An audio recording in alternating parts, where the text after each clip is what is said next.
अब देखो बेटा, बिल्कुल नया टॉपिक, एकदम fresh. Electric field intensity due to a point charge, बिंदु आवेश के कारण विद्युत क्षेत्र की तीव्रता। लेकिन तुम्हारे सिर्फ लिखा हुआ इलेक्ट्रिक फील्ड, इंटेंसिटी नहीं लिखा हुआ, लेकिन लिखना चाहिए intensity.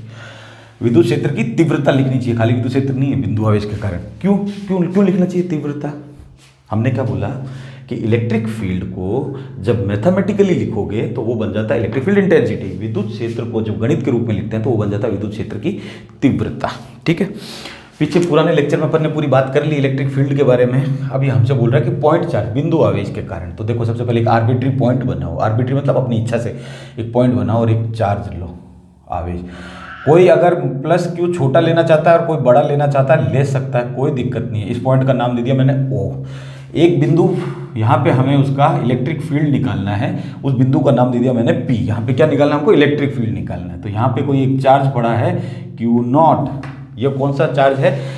Test positive test charge, धन परीक्षण आवेश। क्यों लिया इसको? क्योंकि हमें इसका प्रभाव का पता लगाना है। समझ में आ गया ना? हम एक प्रैक्टिकल कर रहे हैं जिसमें हम ये कह रहे हैं कि हमें इसका प्रभाव का पता लगाना है कि इसका प्रभाव क्या है, कितना है।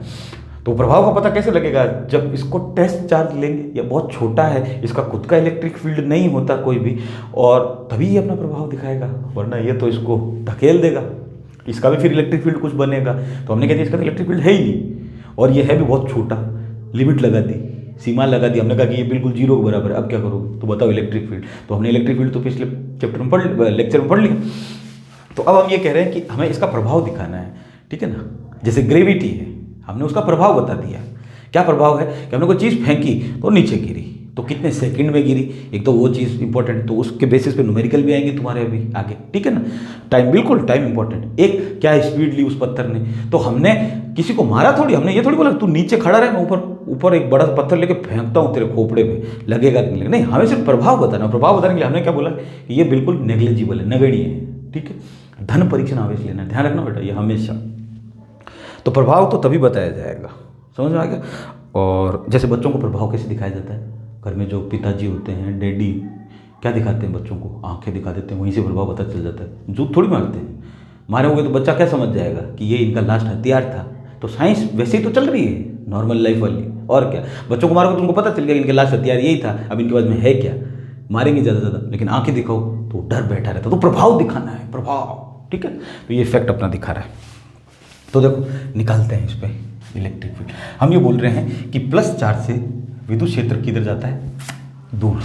ये इलेक्ट्रिक फील्ड गया, ये गया इलेक्ट्रिक फील्ड, ये लो। और वेक्टर राशि है, वेक्टर दिखा दो बैठ। ठीक है? और जिधर प्लस आवेश है, अगर धन आवेश है ये भी, ठीक है, सोर्स चार्ज पॉजिटिव है ये, तो फोर्स भी किधर जाएगा? इलेक्ट्रिक फील्ड की दिशा में जाएगा। मालूम है, पीछे लेक्चर में पढ़े। तो अब सबसे पहले क्या कर दो? कूलम बल निकालो। बल कितना लगा? कूलम से लगेगा, दो चार्ज हैं, लगा देते हैं। तो अब हमने क्या बोला कि इस छुटके लाल का काम क्या हो गया? खत्म हो गया, समेट दिया इसको लपेट के घर भेज देगा। तुम्हारे को काम नहीं है, तुम्हें रहना तो है यहाँ, दिखना है बस तुम्हें यहाँ पे। ठीक है ना? तुम्हारा काम कुछ भी नहीं है, इसका काम भी हटा दिया अब हमने, क्योंकि प्रभाव इसका देखना है। गुड, तो इसलिए हमने उसको वैसा लिया है, टेस्ट पॉजिटिव चार्ज, धन परीक्षण चार्ज, क्यू नॉट से बोला जाता। तो लगा के कोई बड़ा ले रहा हो, बड़ा ले रहा हो, छोटा ले रहा हो, छोटा, कोई दिक्कत नहीं। क्यू नॉट के Q1 Q2 upon R square, और दोनों के बीच की दूरी कितनी है? आर है। ये लो जी आर। इलेक्ट्रिक फील्ड के फॉर्मूले से हमने क्या सीखा था कि F अपॉन क्यू नॉट, याद होगा। क्यू नॉट पे बल कितना लगा? F लगा। किसने लगाया? इसने लगाया। ये देखो, ये क्यू नॉट पे लगा बल, कितना लगा?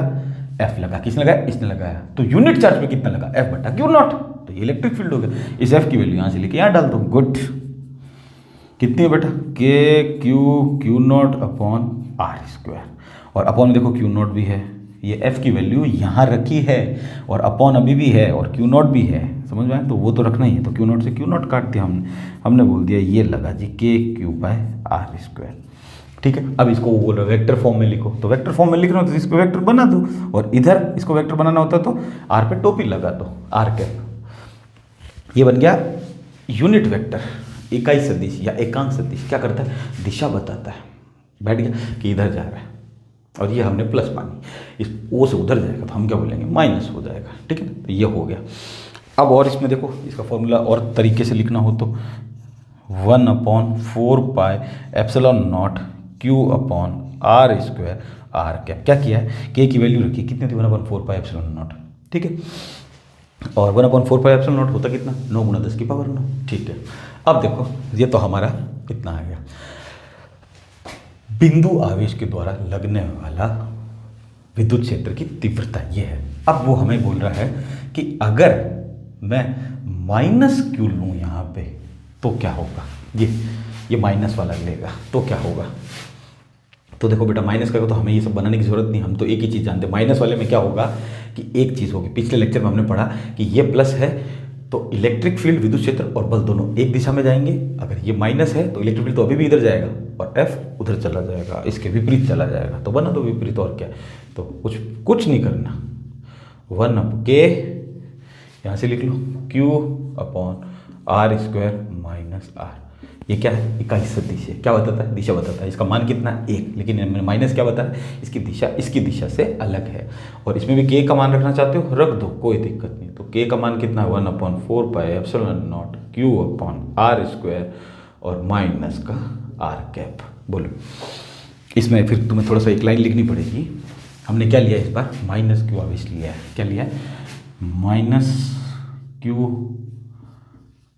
के कारण विद्युत क्षेत्र की तीव्रता, ठीक है। इंग्लिश वाले इंग्लिश में लिख दो, क्या लिखोगे, intensity of electric field, intensity of electric field due to -Q at P, विद्युत क्षेत्र की तीव्रता बिंदु P पर विद्युत क्षेत्र की तीव्रता ये है माइनस वाले में, और कुछ नहीं, -Q लिया बस।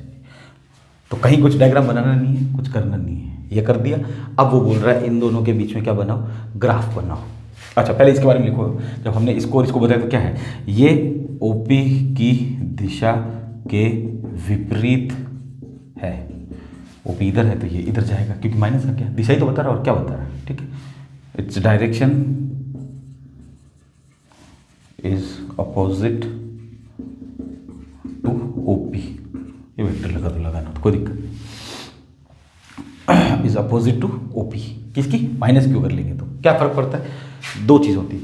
ये चार्ज खत्म हुआ, उसको लेके आए माइनस को, तू वही इधर आ, तो फोर्स की दिशा बदल गई, इलेक्ट्रिक फील्ड अभी भी वहाँ जाएगा, क्योंकि प्लस से इलेक्ट्रिक फील्ड कहाँ जाता है, माइनस के दूर जाता है। तो ये प्लस से इलेक्ट्रिक फील्ड उधर जा रहा है, ठीक है। और नहीं समझ में आया तो ये बना दो डायग्राम, ये प्लस से देखो बाहर जा रहा है, रेडियली आउटवर्ड, ठीक है, बाहर की ओर तिरछी यही होता है। अब हमें बनाना है ग्राफ।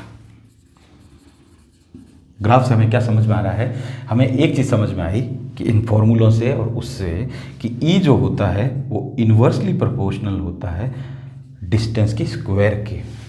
विद्युत क्षेत्र जो होता है वो व्युत्क्रमानुपाती होता है दूरी के वर्ग के। ये दूरी है और उसका भी वर्ग लेना है। तो इसके बीच में अब हमें ग्राफ बनाना है। ग्राफ बनाना आता हो, इजी सी चीज़ है। फॉर्मूला क्या बन गया, E = 1/r², ये हम जानते हैं। तो इसमें एक की वैल्यू ले लो, दूसरे की वैल्यू डालते रहो, निकालते रहो। हमने ले लिया, मान लो r = 1 ले लिया, तो E कितना आएगा, E भी 1 आएगा। r बराबर हमने कितना ले लिया, 2 ले लिया, तो इसमें रखो फॉर्मूले में r = 2, 1/2 यहाँ रखो, तो 2 का स्क्वायर हो गया, तो ये हो गया 1/4, और 1/4 को हम बोलते हैं 0.25 भी बोलते हैं। यानी देखो छोटा आ रहा है, तो इसलिए मतलब r बड़ा ले रहे हैं तो ये छोटा आ रहा है, तो r को छोटा ले लेता हूँ मैं। तुम चाहे तो E ले सकते हो, कोई दिक्कत नहीं, लेकिन तुम्हें पता चलेगा जब तुम E लोगे तो यहाँ पे रूट लगना स्टार्ट हो जाएगा E पे। क्यों, क्योंकि ये स्क्वायर है, स्क्वायर हटाओगे तो रूट लगेगा कि लगेगा। तो r इस बार मैं क्या ले लेता हूँ, हाफ ले लेता हूँ, तो E कितना आ जाएगा, 1/1/2। ये समझना बेटा, हाफ लिया है r, तो एक तो ऊपर था 1/2 उसका स्क्वायर, तो 1/4 हो गया, तो ऊपर 4 आ गया। ये लो, जब 1/2 लिया r, तब E कितना आया, 4 आया। ग्राफ बना तो और क्या है, छोटी सी चीज़ है। तो तुम 12th के बच्चे हो, एक तरफ ये E ले लो, ये बढ़ रहा है इलेक्ट्रिक फील्ड, इधर ये 1/r², ये दूरी जो है बढ़ रही है। क्या क्या पॉइंट लगा दो, एक 0 लगा दो। E कितना आया, E छोटा 0.25 आया, तो ले लो 0.25। फिर कितना आया, E 1 भी आ रहा है, और 1 4 भी आया हमारा, तो 4 यहाँ पे बना। तो R कितना आया, छोटा 0.000। R आया एक, तो हमारा 1 आया हमारा 2, और 1 आया हमारा R आधा, ये आधा आ गया R। एक आ गया एक और एक आ गया दो। अब देखो बेटा, जब इलेक्ट्रिक फील्ड 0.25 पे है तब हमने आर कितना लिया था, 2 लिया था। ये रहा पॉइंट, ये रहा पॉइंट, ये रहा 0.25 और ये रहा, ठीक है। जैसे पॉइंट मिला देखो, तो ये पॉइंट यहाँ लगा दो। दूसरा देखो, जब इलेक्ट्रिक फील्ड 1 पे है, इलेक्ट्रिक फील्ड 1 पे है, 1 पे है, तब आर कितना आया था, तब आर 1 लिया तो इलेक्ट्रिक फील्ड भी 1 आया, तो ये लगा दो यहाँ पॉइंट, ठीक है। और जब आर आधा लिया तो इलेक्ट्रिक फील्ड कितना आया, 4 आया। आर आधा लिया तो इलेक्ट्रिक फील्ड 4 आया। यहाँ से ये लाइन मिला और यहाँ से तो ये आ गया लाइन, ये देखो ऐसे मिला था, ठीक है। इतना तुम कर लोगे, मुझे यकीन है तुम लोग। अभी ग्राफ बना देखो बेटा, थोड़ा कर्व टाइप का बनना चाहिए, ये ऐसे चला जाएगा, ठीक है। अब उसने एक ग्राफ और बनाया ई समानुपाती आर का, जिसका मेरे तो समझ में नहीं है कि उसने क्यों बनाया, क्योंकि है ही नहीं, लेना देना ही नहीं है। और वैसे अगर हम बनाएंगे तो ये हमें मालूम है कि ई समानुपाती, ये 1 होगा तो इसको भी 1 होना पड़ेगा, फॉर्मूला है ये, ई बराबर आर। जब आर 1 लिया तो ई कितना अपना भी 1 आ गया, आर 2 लिया तो ई 2 आ गया, 3 लिया तो 3 आ गया, ई 3 लिया तो आर 3 आ गया, ई 4 लिया तो आर 4 आ गया, ठीक है ना। तो उसका ग्राफ कैसे बनता है, स्ट्रेट लाइन, सीधी रेखा बन जाती है, वो तो तुम्हें आता है, कोई दिक्कत नहीं, ठीक है। लेकिन इसने यहाँ पे क्यों बनाया, मेरे समझ के बाहर है। ये ग्राफ इंपॉर्टेंट है, 1/r², ये ध्यान रखना है तुम्हें। इलेक्ट्रिक फील्ड जो होता है वो दिशा के क्या होता है, दूरी के क्या होता है, वर्ग के वृत्त को समानुपाती होता है। लेकिन ये बता क्या रही है, ये चीज़ ये बता रही है कि अगर दूरी बढ़ी तो इलेक्ट्रिक फील्ड क्या हो जाएगा, कम हो जाएगा। अगर दूरी कम हुई तो इलेक्ट्रिक फील्ड बढ़ जाएगा। अगर दूरी ज़्यादा है तो इलेक्ट्रिक फील्ड कम होगा, ये हमें मालूम है।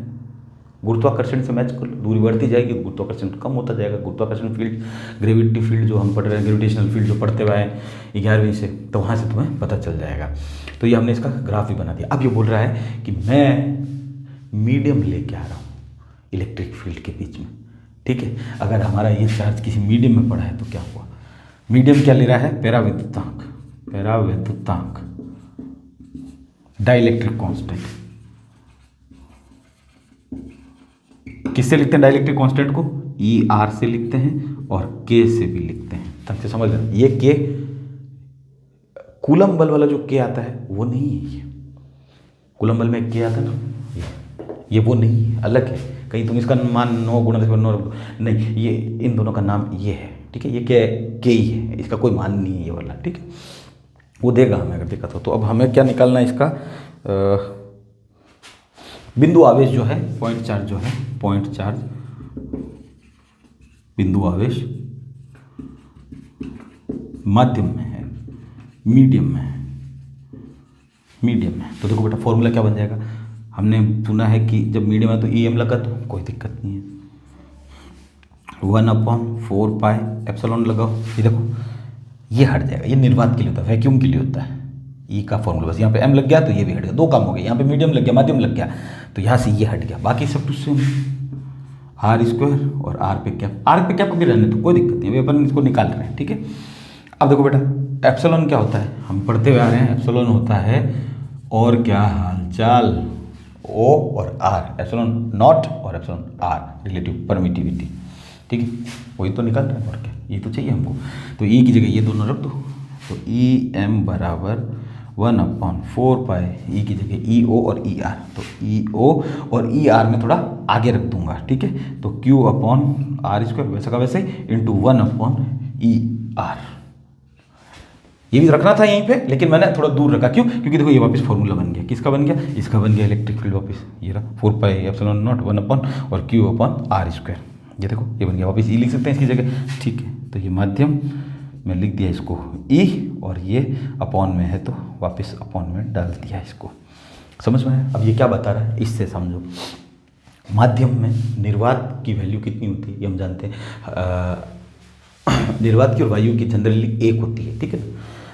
तो ER 1 से ज़्यादा ही होगा, माध्यम आएगा। कौन माध्यम आया, फर्स्ट चैप्टर में भी हम पहले पीछे पढ़ते हुए आ रहे हैं, गिलास, कांच की, माइका की, है ना, अभ्रक जो होता है, इनके मान 5 से 6 और गिलास का 10, इस हिसाब से चलता जा रहा है। तो यानी माध्य, इसका मान बढ़ता जाता है। इसका जब मान बढ़ेगा तो इसका क्या हो जाएगा, कम हो जाएगा, क्योंकि ये नीचे है, ये बढ़ेगा तो ये कम हो जाएगा।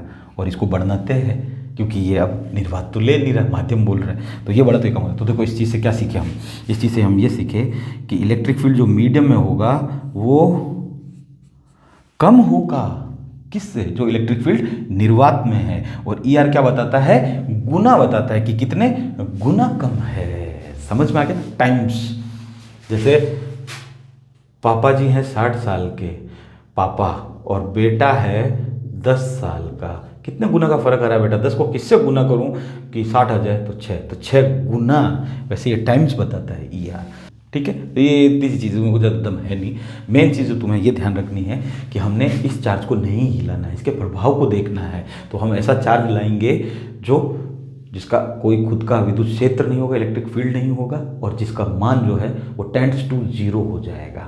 और धन लाना है, धन परीक्षण, यूनिट पॉजिटिव लाना है, टेस्ट चार्ज नाम रख दिया इसका, ठीक है। तभी इसका प्रभाव दिखेगा। अब इससे इसमें आए, हमने कहा कि माइनस को लाया तो फर्क कहाँ पड़ा? तो फोर्स की दिशा बदल रही है और कुछ नहीं। इलेक्ट्रिक फील्ड और फोर्स अपोजिट हो गए, विपरीत हो गए, और कुछ नहीं। ग्राफ बना, बच्चों वाले खेल नहीं तो तुम बना ही दोगे। और फिर माध्यम आ गया। अच्छा, अब ढंग से समझना, ये फॉर्मूला पॉइंट चार्ज के लिए है। ये फॉर्मूला जो हमारा बना, ये बना चाहे वो बना, वो तो सिर्फ डायरेक्शन ही तो बता रहा है और कुछ नहीं है, ठीक है ना। ये सब फॉर्मूले, ई के फॉर्मूले ध्यान रखा करो, ये कहाँ कहाँ से है। तो के की जगह रखना होता कुछ नहीं है, तो वो तुम रख सकते हो, ठीक है। तो ये फॉर्मूला जो है ना, ये बिंदु आवेश के कारण है, पॉइंट चार्ज के कारण। अब बाद में जब हम पढ़ेंगे, रॉड भरी हुई है चार्ज से, निकालो, रिंग वल्य, ठीक है, तब निकालो, तो वहाँ पे ये काम नहीं करेगा, ठीक है। जल्दी मिलते हैं दूसरे किसी लेक्चर में। गुड।